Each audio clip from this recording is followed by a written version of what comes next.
This is the DeKalb County Courthouse in Sycamore, Illinois. Sycamore is the county seat, the city chosen to host the county-level government offices such as the courthouse, the county jail, and the county offices. Many county seats have a central location in a county.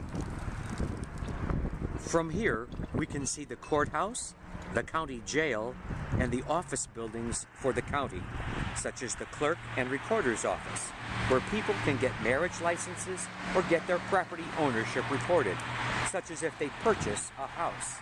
There will be more discussion on county government later.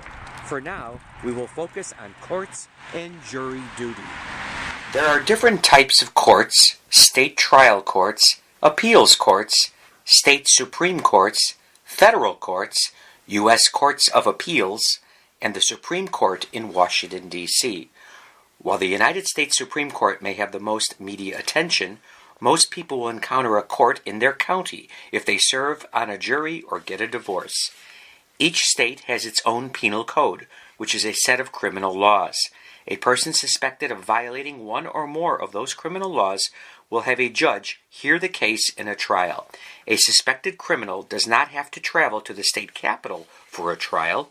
Courts based in the county seats and/or similar key important locations represent the state. Judges at this level will also hear civil cases such as a divorce, a dispute over money, or between an individual and a business. Minor cases usually have a judge without a jury. An appeals court will hear a case from a person who does not think his or her case was handled fairly. An appeal does not involve a jury, only judges. If that person is still not satisfied with his or her case, he or she can appeal to the state's Supreme Court and can continue to appeal even to the Supreme Court in Washington, D.C., although that is unlikely in a criminal case. States decide how judges will be selected. Some states elect judges, while governors in other states appoint judges. There is also a process called the Missouri Plan, in which a group of judges, lawyers, and citizens make lists of qualified people who could serve as judges, and then the governor then appoints judges from the lists. To remain as judges, those appointed as judges would then have to be elected after their initial term. Jury duty will be how most people encounter a courthouse. Most states select people at random for jury duty from driver's licenses or from those registered to vote. People randomly selected for jury duty receive a summons, a letter with required instructions that they must follow, and a questionnaire to return.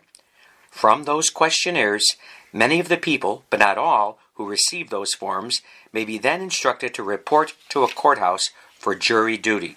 Not everybody who reports for jury duty will be chosen to serve on a jury in a court case. They form a pool of people who may be chosen. The lawyers on both sides of a court case can ask potential jurors questions from that pool. Those questions are designed to figure out if the potential jurors have any bias. If a lawyer thinks a person may not be able to be objective, that person could be excused from jury duty. Those chosen for jury duty will then listen to a case and decide on a verdict, guilty or innocent.